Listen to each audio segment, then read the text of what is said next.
Ji class we were discussing about the project and program.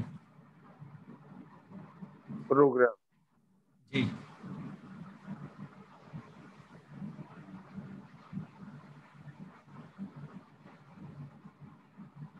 जी बताएं आपके साथ।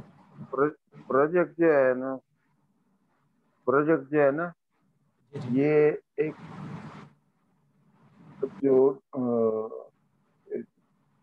Output जो है, डिफाइंड आउटपुट के लिए with in a specific time scale and budget, वो तो हो गया प्रोजेक्ट।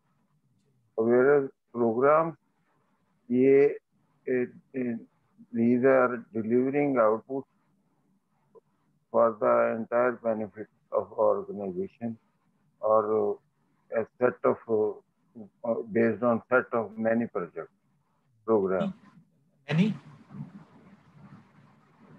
सेट ऑफ क्या बताया आपने? सेट ऑफ मैनी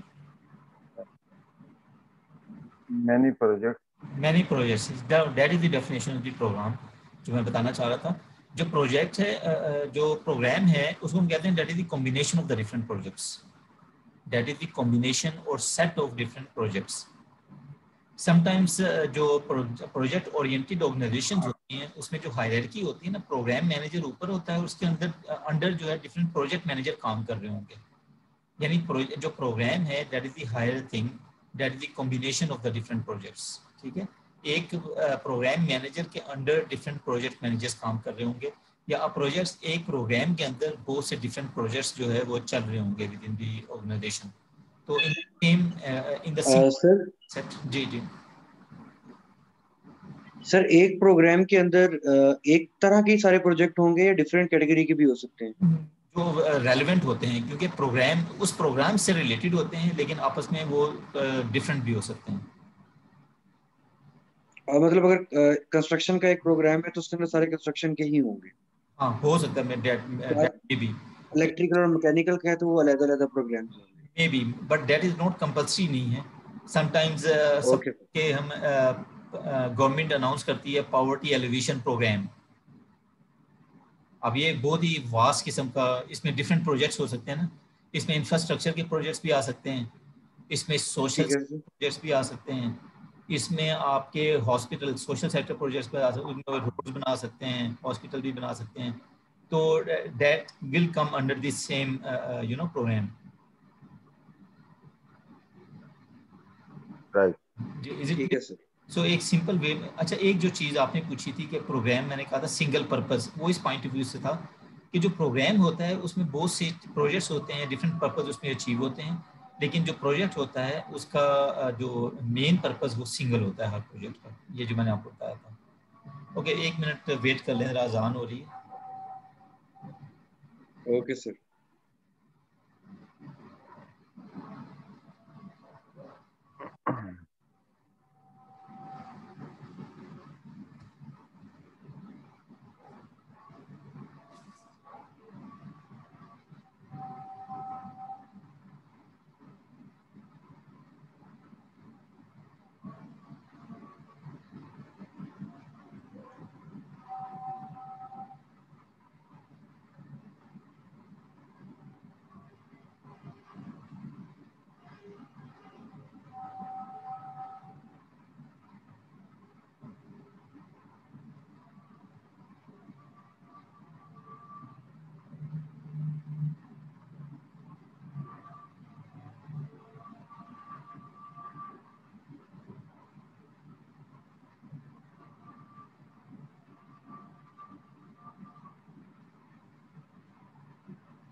ओके, ये जो स्क्रीन आप देख रहे हैं इसमें हमने प्रोजेक्ट को डिफाइन किया है, दैट इज द प्रोजेक्ट की डेफिनेशन। कि हमने डिफाइन जिसका किया था कि प्रोजेक्ट जो है sequence of unique and connected activities, interconnected activities having one goal or purpose, and that should be completed within triple constraints, that is specific time, within budget and according to the specification. अच्छा, एक और तरीके से भी हम projects को define करते हैं कि प्रोजेक्ट्स जो होते हैं these are the building blocks of an investment plan. Projects are the building blocks of an investment plan, यानी जो प्रोजेक्ट्स हैं और जो इन्वेस्टमेंट्स हैं that is interrelated with each other. Whenever there are the projects we will need the investment, or whenever there is an investment we will have to have a project. So in that sense we can say that projects are also the building blocks of an investment plan. There can be many other ways through which we can define the projects, लेकिन थोड़ा सा ये that is the more comprehensive definition जो हम usually discuss करते हैं. Then इसकी जो इसको हमने डिटेल में डिस्कस कर लिया कि जो प्रोजेक्ट होता है उसमें यूनिक एक्टिविटीज होती हैं। यूनिक एक्टिविटीज का क्या मतलब होता है?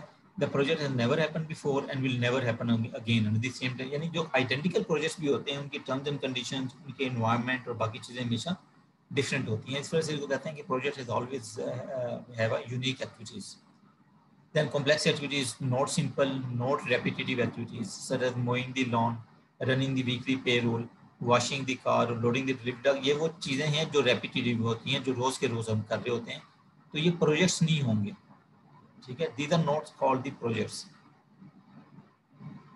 Then connected activities, there is some order to the sequence in which the activities that make up the project must be completed. Connectedness follows from the fact that the output from one activity is the input to the other activity. So in that sense we can say that all these activities are interconnected activities. और एक चीज़ जो मैंने आपको और बताई थी, जो project है उसमें नॉन रेपिटेटिव एक्टिविटीज़ होती हैं, और जो प्रोसेस होता है that is the name of the repetitive activities. Like अगर आपने कोई कार मैन्युफैक्चरिंग प्लांट लगाना है, suppose if you want to have a car manufacturing plant, तो ये प्रोजेक्ट होगा, प्रोसेस होगा? प्रोसेसिंग होगी। That will be a project और प्रोसेस? प्रोसेस, उनको रेपिटेशन आ गई ना उसमें। नहीं, रेपिटेशन नहीं, रेपिटेशन किस तरह आ गई? वो तो रोज के रोज तो हम प्लांट नहीं लगाते। इसका नहीं, तो प्लांट तो लग गया है, उसके बाद उसमें उसकी प्रोसेसिंग ही जारी होगी ना, जी कारें जी जी बनाने का जी जी, प्रोसेस। मैं बता रहा था, ये मैं आपको पूछ रहा था कि प्लांट अगर लगाना जो है that will may be a project वो, लेकिन जब आपकी गाड़ियां बननी शुरू हो जाएंगी तो that will be a process.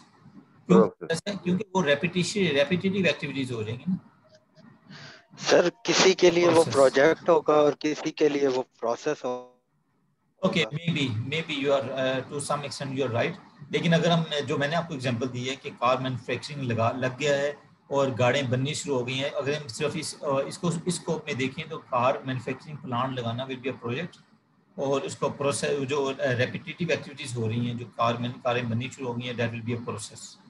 तो इसमें एक सिंपल वे है कि आपकी जो रेपिटेटिव एक्टिविटीज़ नहीं होनी चाहिए। लाइक रनिंग दी वीकली पे रोल, हर ऑर्गेनाइजेशन में वीकली पे रोल बनते हैं या मंथली पे रोल बनते हैं, तो that will not B a project. क्यों प्रोजेक्ट नहीं है? कि वो तो एक रेपिटेटिव एक्टिविटीज होगी जो होती जा रही हैं विद इन द ऑर्गेनाइजेशन, तो we cannot say that is the project, isn't it? Yes sir, yes sir. That is the, ये हमने इसको और थोड़ा सा डिस्कस कर लिया। देन इसमें हमने डिस्कस किया था कि जो goal, one goal, project must have a single goal as compare to the program. Now वो जो हम कह रहे थे कि single goal that was set with respect to the, in comparison to the program. Program को हमने कहा that may have the different goals because that is the combination of the different projects and every project has some different goal. There, in that sense, we say that project has single goal, while the programs have the different goals with respect to the different projects. Now, इसके triple constraints क्या होते हैं? Specified time. Projects have a specified completion time within budget. Projects also have resource limits, people, machines. All these are the main part. All the within budget होना चाहिए. Then, according to the specification, कि जो the customer or the recipient of the deliverables of the project expect a certain level of the functionality and quality of the project. So specification is related to the quality. ठीक है, specification is related to the quality, कि वो within time, within budget भी हो, according to the specification means कि उसको quality के मुताबिक होना चाहिए, what quality is required. A program is different from the projects. Program have the larger in scope and comprise multiple projects. इसको भी हमने डिस्कस कर लिया ना। प्रोजेक्ट पैरामीटर्स जो मैं आपसे कह रहा था, कॉन्स्टेंट्स, इनको हम पैरामीटर्स भी कहते हैं, इनको हम कॉन्स्टेंट्स भी कहते हैं। वो क्या होते हैं? Cost, time and resources. Cost, time and resources. और इसी तरह इसको स्कोप को कहते हैं, ये स्कोप ट्राइंगल जो कॉन्स्टेंट्स हैं। नाउ ये जो हमने कॉन्स्टेंट्स या इसकी जो डिस्कस किए थे इसके स्कोप के, दैट इज द कॉस्ट यानी बजट, टाइम और रिसोर्सेज जो हैं वो भी मिनिमम आपके होने चाहिए। और ये जो ट्राइंगल है that defines the scope and the quality of the project. Scope and quality of the project कि वो जो अगर whenever you want to increase the scope और you want to increase the quality of the project, तो फिर हमें एक trade off होता है, करना पड़ता है टाइम में, रिसोर्सेज में, कॉस्ट में। ये जब आप प्रोजेक्ट मैनेजमेंट पढ़ते हैं तो ये पूरा एक लेक्चर में देता हूँ समटाइम्स, लेकिन हम क्योंकि उस तरफ नहीं जाएंगे, we will confine to the project human resource management. तो वो जो मैं आपको बता रहा था मॉड्यूल, उसमें हम ये सब चीज़ें डिस्कस करते हैं कि किस तरीके से हम स्कोप को या उसकी क्वालिटी को चेंज करते हैं with respect to the time, cost and resources. Classification of the project, there can be the different types of the projects. Like जो उसका मेन टाइप ये हो सकती है कि सोशल सेक्टर प्रोजेक्ट्स होते हैं और इंफ्रास्ट्रक्चर प्रोजेक्ट्स होते हैं। Transportation, utilities, education, all these are the different types of the projects. Now इसको थोड़ा सा हम प्रोजेक्ट मैनेजमेंट को भी डिफाइन कर लेते हैं। वैसे आपने जाहिर है ये पढ़ा हुआ है। Project management is an organised venture of managing the projects. ठीक है, it involves scientific application. Now that is हमने जो फर्स्ट लेक्चर में स्टार्ट किया था, तो मैंने आपको बताया था मैनेजमेंट को हम साइंस कहते हैं। ठीक है, आर्ट भी है बट मोस्ट इम्पोर्टेंट ये तो साइंस। और साइंस क्यों कहते हैं कि हम modern purely like modern techniques use करते हैं, फिजिकल एप्लीकेशन लगाते हैं, टेक्निकल टूल यूज करते हैं, so that we can take the decisions on the basis of certain calculations, on the basis of certain facts and figures that make that decision scientific decision. अब ये जो देखें definition में भी उसने वही चीज बताई हुई है कि it involves scientific application of modern tools and techniques in planning, financing, implementing, monitoring, controlling and coordinating the unique activities or tasks to produce desirable outputs in consonance with the predetermined objectives. One, what are those predetermined objectives of the project that within time, within cost, and according to the quality and according to the specification. So that is the definition. ये वही चीजें हैं जो आप लोगों ने बताई थी अभी जो हम डिस्कस कर रहे थे, उधर से इसकी प्रोजेक्ट की भी डेफिनेशन बनाई और हमने प्रोजेक्ट मैनेजमेंट को भी हमने डिफाइन किया कि what is the project management. और एक स्लाइड इसमें मैं और आपको शो कर देता हूँ इसमें जो इसमें टेक्निक्स यूज होती हैं। ये भी ये सारी टेक्निक्स हम इसमें इस सब्जेक्ट में तो नहीं पढ़ेंगे, एक दो शायद मैं आपको करवाऊँ। लाइक लीनियर रिस्पांसिबिलिटी चार्ट्स का मैं आपको बताऊंगा, वर्क ब्रेकडाउन स्ट्रक्चर्स क्या होता है, we will discuss in some of the lectures. PERT CPM क्या होता है? एक critical part method project evaluation review technique, जिसमें हम डायग्राम बनाते हैं और सारा उसमें ये आप लोगों ने प्रोजेक्ट मैनेजमेंट में किया होगा जो फर्स्ट सेमेस्टर में कोई सब्जेक्ट होगा। जर्ट होता है, that is advance technique, graphical review technique. Linear responsibility charts ये मैं आपको बताऊंगा कि क्या होते हैं। गैन चार्ट्स आप लोगों ने पढ़े होंगे, माइलस्टोन चार्ट्स किस तरह बनाते हैं, work breakdown structures, project action plans, computers को हम किसी के यूज करते हैं for the project management. So all these are the different tools in the technique of the project management. Then project life cycle conception से start होता है। First of all, we'll have to select among the different alternatives in order to carry out a project. Planning जो है that is the most important life cycle का जो part होता है। हम जो डिस्कस करेंगे ह्यूमन रिसोर्स प्लानिंग को डिस्कस करेंगे कि what is the human resource planning. ठीक है, लेकिन as far as the project management is concerned, so these are the different stages of the project life cycle, that is conception, selection, planning, implementation, controlling क्या होती है और इस controlling first lecture में शायद हमने डिफाइन किया था।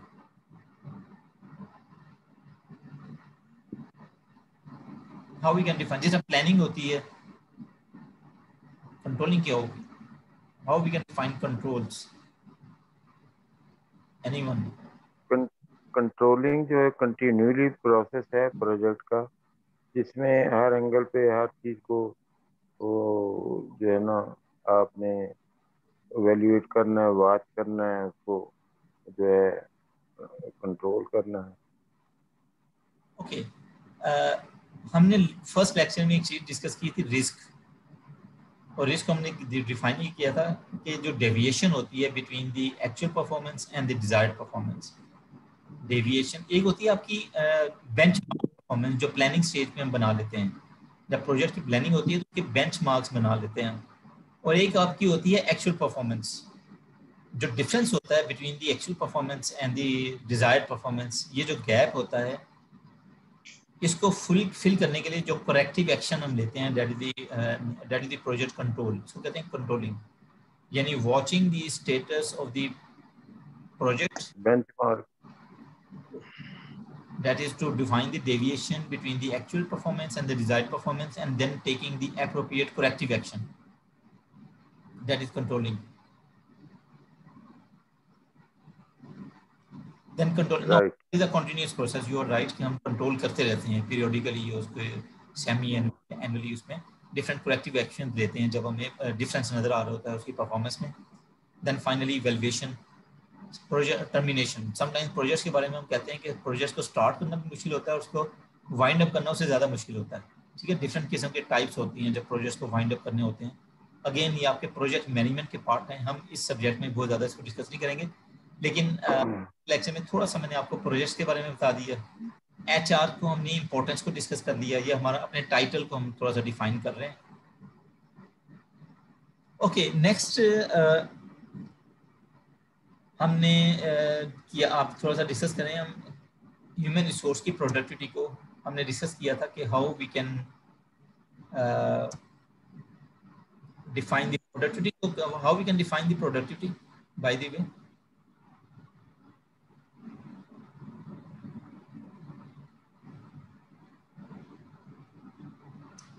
जी, how we can define the productivity.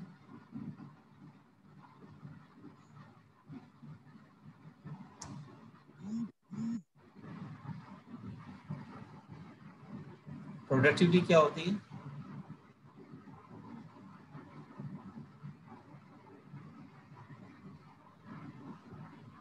नहीं मालूम sir.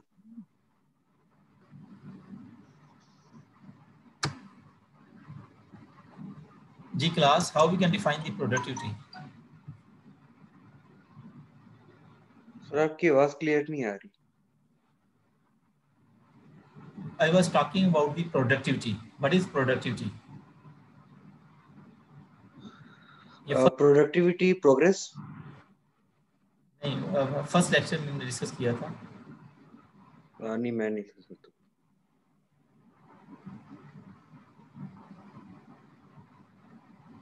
Anyone? Sorry sir, repeat कर दें, रिपीट कर। ओके, फर्स्ट लेक्चर में, ये नेक्स्ट हमारा उसी को हमने डिस्कस करना है। प्रोडक्टिविटी को हमने डिफाइन किया था, that is the ratio of the output to the input. Oh yes. दो तरीकों से हम प्रोडक्टिविटी को डिफाइन करते हैं, that is the ratio of the output over input, यानी productivity is equal to output over input. इसको कैलकुलेट करने के लिए हमें दो चीजें रिक्वायर्ड होती हैं, one is the output, the other one is the input. Output and input. दूसरा एक और तरीके से हम इसको डिफाइन करते हैं कि the combination of the efficiency and effectiveness is the productivity. यानी अगर दोनों चीजें होंगी, समवन इज एफिशिएंट और वो इफेक्टिव होगा, then he will be productive. If someone is efficient not effective, he will not be productive. Someone is effective not efficient, he will not be productive.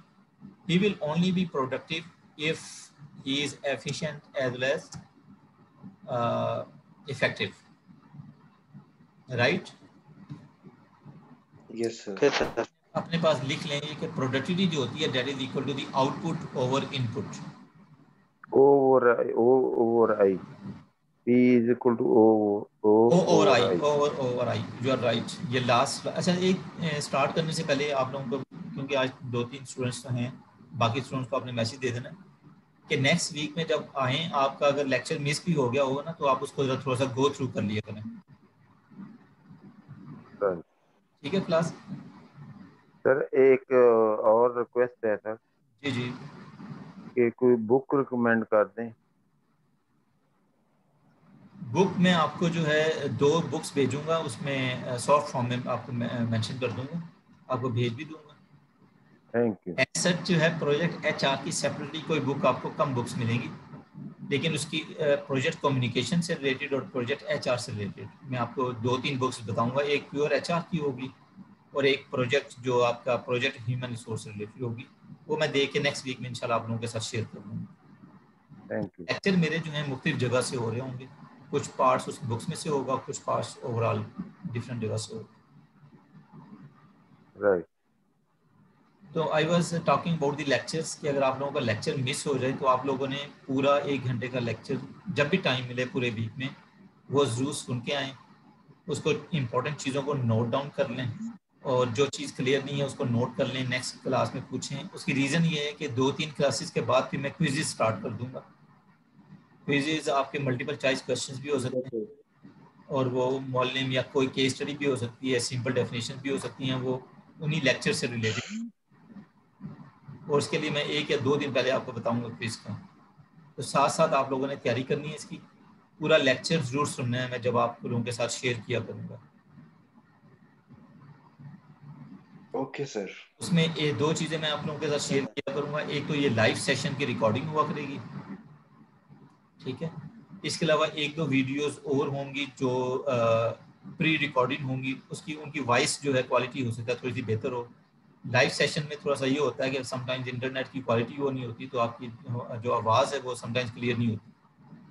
तो जो भी मैं वीडियोस आप लोगों के साथ शेयर करूंगा वो आप लोगों ने जरूर गो थ्रू होकर आनी है। ठीक है सर। सेकंड इम्पॉर्टेंट चीज़, आप लोग मोहल्ला में मेरे ख्याल सब लोग हैं रजिस्टर्ड, आप लोग फायोरी में जो है रजिस्टर करवा लें सब लोग। उसमें मैंने चेक नहीं किया, लास्ट क्लास में तो कोई भी नहीं था, ओके सर। क्योंकि अटेंडेंस आपकी उस वो लगा करेगी फायोरी में। सर सर फायोरी में मैंने तो किया फायोरी है। पे लॉगिन है सर, लेकिन वहाँ पे कोई नहीं, एक्टिविटी नहीं शो हो रही सर। नहीं, फायोरी में एक्टिविटी नहीं होती, वो मोहल्ला में होती है ना एक्टिविटी। तो जी सर। मोहल्ला में लास्ट लेक्चर मेरा शो नहीं हो रहा जो मैंने शेयर किया आपका रिकॉर्डिंग, जी हो मोहल्ले रहा पे है। शो हो रहा है सर। हो रहा है ना। तो फायोरी में यस सर। आपके नाम नहीं थे ना, वो जब आप लोग यूनिवर्सिटी के साथ कांटेक्ट करेंगे तो वो आपको उसमें एनरोल करेंगे फायोरी में। अटेंडेंस आपकी फायोरी में होगी, वो मैं मतलब लगाया करूँगा, दान वो विजिबल नहीं होगी वो। दानियाल से बात हुई थी सर, वो जुमे को आते हैं इस्लामाबाद में। जी जी कह रहे थे, वो मुझे जरा मुश्किल पेश आ रही थी, कह रहे थे आप आ जाएं तो मैं आपको रजिस्टर्ड कर दूंगा जी। प्योरी। वो क्योंकि आप लोगों ने खुद उनसे कांटेक्ट करना है, सब लोगों ने। जब तक वो नहीं होते रजिस्टर तो मैं एक अटेंडेंस में थोड़ी सी फ्लेक्सिबिलिटी दिखा दूंगा, लगा दूंगा आप लोगों की, क्योंकि मैं नोट कर रहा हूँ।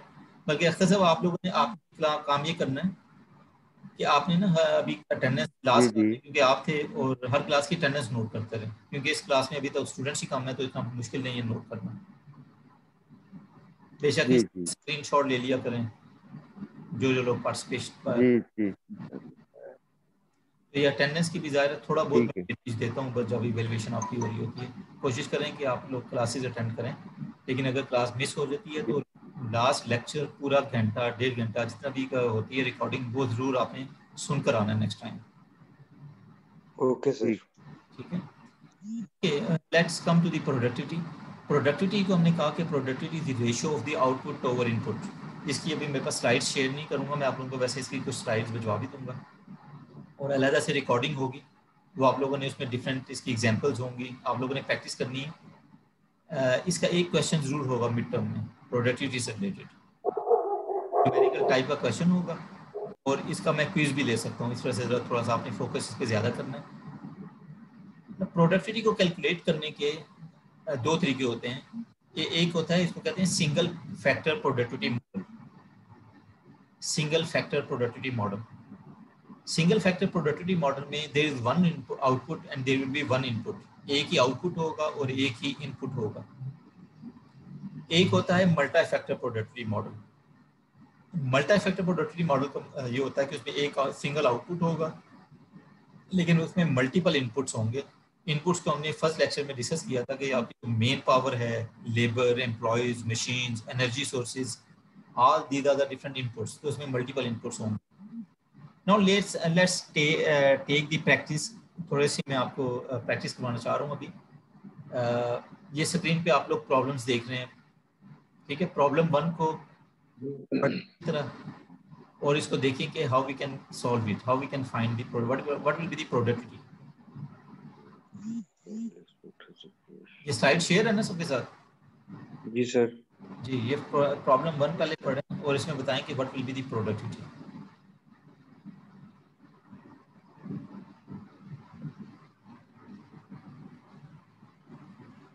एक चीज, जब भी प्रोडक्टिविटी के इस तरह के क्वेश्चंस होंगे तो आपने सबसे पहले ये देखना है व्हाट इज द आउटपुट, क्या आउटपुट क्या है।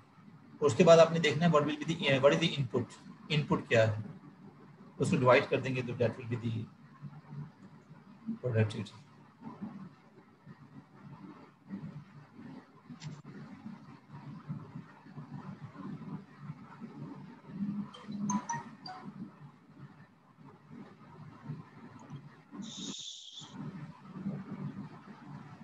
इट्स सिंपल सर, एक 1005 डिवाइड बाय 5 और 1200 डिवाइड बाय 5 को कंपेयर करेंगे।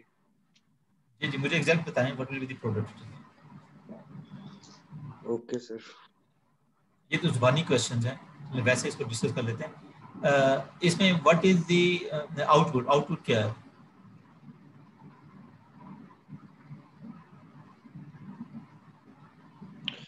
सर पहले के केस में 200 200, यू आर राइट, बिल्कुल, क्योंकि इसमें और दूसरे के केस में 1000 स्क्वायर यार्ड्स ऑफ फैब्रिक है, दैट इज द आउटपुट। दूसरे में 240 स्क्वायर यार्ड्स पर लेबर होगी, per okay, labour hour. Right right, you are right. Okay, इसमें फर्स्ट जो केस है दैट इज आपका आउटपुट कितना था, 1000 स्क्वायर यार्ड्स, और आपको जो input that is in the form of 5 labour hours. ठीक है, टाइम जो होता है दैट इज आल्सो द, तो 1000 को आपने 5 से डिवाइड किया तो that will be equal to 200 square yards per labour hour. ये आपकी जी सर। होगी। और जो नई प्रोडक्टिविटी होगी जब उसने कोई नया मटेरियल यूज किया या नई कॉटन यूज की तो उसका आउटपुट चेंज हो गया, that was 1200 square yards. Input उसका वही है 5, तो उसको 5 से डिवाइड करेंगे तो what will be the productivity, 240। जी सर। ठीक है, and what will be the increase in productivity, 40 नहीं, परसेंटेज इंक्रीज इन प्रोडक्ट,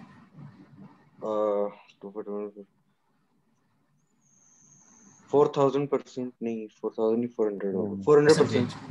ओके, परसेंट नहीं, नो नॉट 400। इसका इंक्रीज इन प्रोडक्टिविटी आपने निकालनी हो तो उसका परसेंटेज इंक्रीज निकालनी हो तो उसका फॉर्मूला आपने याद रखना है, new productivity minus old productivity divided divide by total. By multiply by 100। जी सर। नोट कर लें अगर नोट करना है तो, new productivity minus old productivity whole divided by old productivity multiply by 100। इसमें वैल्यूज डालें और बताएं what will be the percentage increase in productivity.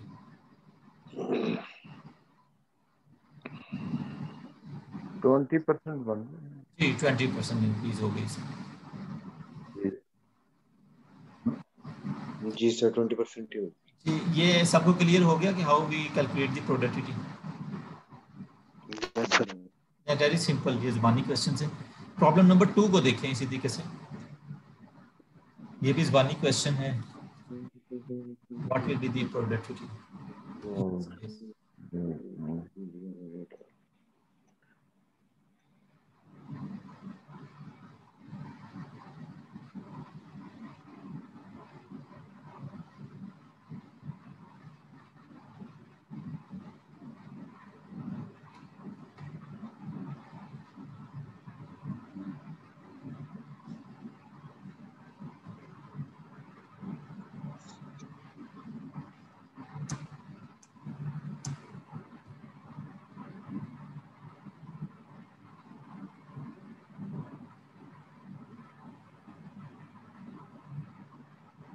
Sir 100% increase हो जाएगी। नहीं, मुझे आप पहले ओल्ड प्रोडक्टिविटी बताएं फिर न्यू ओल्ड प्रोडक्टिविटी बताएं। सर ओल्ड इसकी 4 थी। और हाउ 4? 8 घंटे का दिन है, उसके अंदर ये एक प्रॉब्लम को 2 घंटे लगाता है। Okay, exactly, you are right कि एक प्रॉब्लम को सॉल्व करने के लिए उसको 2 घंटे लग रहे हैं, तो एक तो मैक्सिमम उसके दिन की प्रोडक्टिविटी होगी 4 गाड़ियां।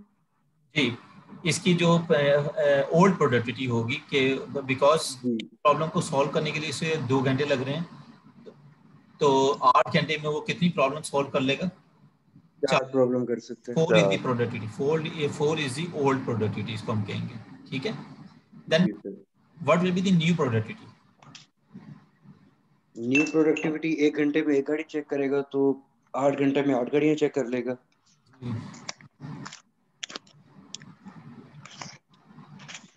लेकिन इसमें तो एक टोटल चीज इसका बताइए, एक और चीज बताइए, इसको दोबारा पढ़ेंगे और से।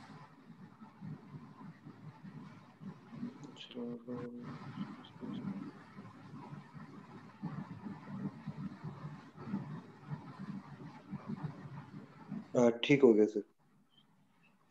इसके अंदर सर एक चीज हमारी ये दो ऐड हो जाएंगे। ना एक्स्ट्रा मतलब घंटा लगाता है वो। ये 7 गाड़ियां चेक करेगा। गाड़ियों का नहीं, इसमें कोई प्रॉब्लम सॉल्व कर रहा है तो सॉफ्टवेयर वो कोई कंप्यूटर बिल्कुल। को करने के लिए उसको 1 घंटा एक्स्ट्रा लग जाता है। मतलब उसका जो टोटल Yes, टाइम है वो प्रोडक्टिविटी आएगी 7 उसमें आवर्स। उसके 1 माइनस हो जाएगा। हाँ, उसमें से 1 माइनस हो yes. जाएगा, यानी अब वो 7 प्रॉब्लम 7 सॉल्व कर लेगा एक। जी सर। ये क्लियर हो गया सबको? यानी कंप्यूटर या वो जो यूज करता है, इसमें यस सर। थोड़ी सी अब बात उसकी अनक्लियर ये है कि it have to spend an extra hour जी ईच एक्स्ट्रा आवर, मॉर्निंग। यानी तो एक 9 आवर्स हो गए, नहीं 9 नहीं आवर्स 9 हो आवर्स गए। नहीं, 9 आवर्स नहीं, उसके पास टोटल हम्म, 8 ही हैं, लेकिन एक एक्स्ट्रा आवर लग जाएगा ना उसे काम करने में, तो 8 में से माइनस कर देंगे ना, उसके बाद बाकी आवर्स 7 रह जाएंगे। Okay okay. लेकिन उसका जो टाइम सॉल्व करने का है वो कम हो जाएगा due to that software computer. अब उसे एक यानी घंटे 7 में हो आ रहा था, जाएंगे। अब 1 घंटे में सॉल्व होगा, तो इस वजह से पूरे दिन में 7 प्रॉब्लम सॉल्व कर लेगा, 7 प्रॉब्लम। ठीक है। तो न्यू राइट। प्रोडक्टिविटी इसकी हो जाएगी 7, और इंक्रीज प्रोडक्टिविटी परसेंटेज इंक्रीज कितनी हो 75%। जाएगी? 7 minus 4 divide by 4 multiply by 100, जी जी। 75%। 75%। जी, ये थोड़ा सा आपको इंक्रीज। आइडिया होगा कि किस तरीके से हम प्रोडक्टिविटी को कैलकुलेट करते हैं, परसेंटेज इंक्रीज किस तरीके से निकालते हैं, ठीक है ना। ये दोनों जो हमने अभी ये क्योंकि जुबानी क्वेश्चन से इसको हमने वैसे डिस्कस किया, और ये थे सिंगल, इसको कहते हैं single productivity, single productivity model, single factor productivity model. Single factor productivity जी मॉडल सर। क्यों कहते हैं? क्योंकि एक ही आउटपुट था और इसमें एक ही इनपुट था ना। अब प्रॉब्लम 3 को देखें, this will be the multi factor productivity model, इसमें मल्टीपल इनपुट्स होंगे। इसमें देखेंगे किस तरीके से, अगेन आपने याद रखना है कि व्हाट इज द आउटपुट, उसके बाद सारे इनपुट्स को प्लस करना है, उसे डिवाइड करेंगे तो you can calculate the productivity.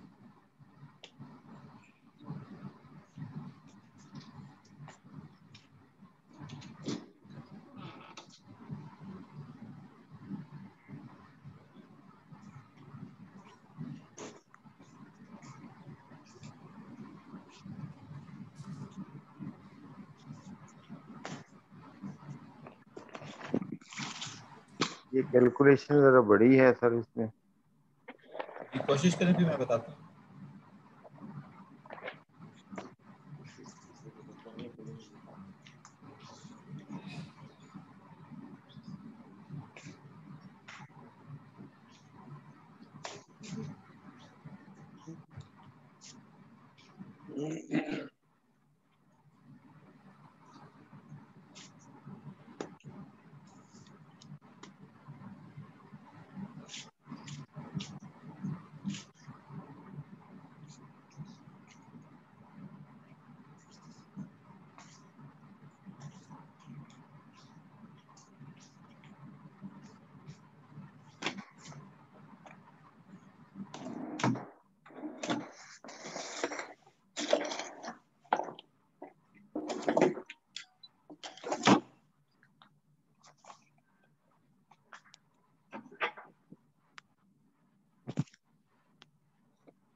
अगर कोई कैलकुलेट कर ले तो मुझे बताना है आपने।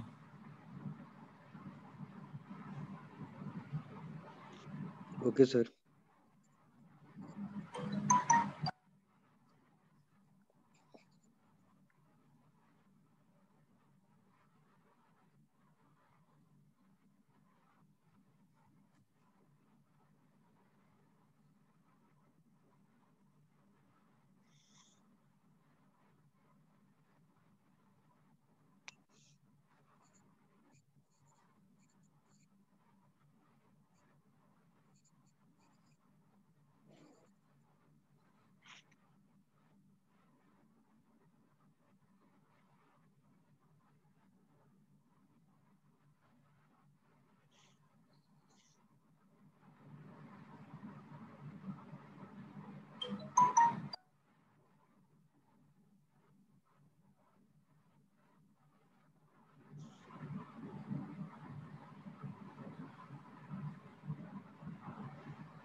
ओके क्लास, अभी ब्रेक 2 मिनट बाद हमारा सेशन जो है वाइंड अप हो जाएगा।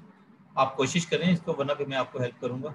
इसमें देखें जो आउटपुट इसका है, सबसे पहले देखें कि आउटपुट क्या होगा ओल्ड प्रोडक्टिविटी के लिए। What will be the output?